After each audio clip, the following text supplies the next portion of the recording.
Не е случајно ако ова мало возилце, наречено микролино, ви изгледа познато. Тоа е верна копија на италијанската Изета од 1953 година, со која BMW го започна својот поствоен поход во светот на автомобилите. Токму тоа представуваше длабока инспирација на швајцарската компанија Micromobility, каде пред многу време си го поставија прашањето што всушност ни треба за секојдневно возење.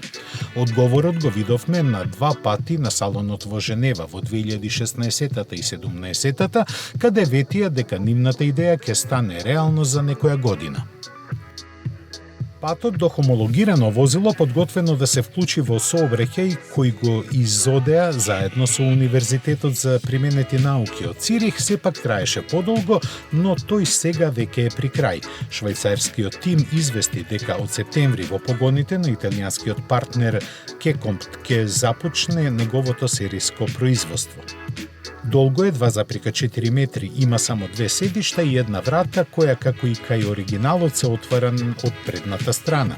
Тежи околу 500 кг, така што немаа проблем да му обезбедат електричен погонски систем кој има едва и 15 конски сили. Со него ќе постигне максимални 90 км на час, а купувачите ќе може да бираат меѓу два пакета батерии кои ќе му обезбедат автономија од 125, односно 200 км. Цената на оваа градска минијатура на струја треба да изнесува околу 12.000 евра.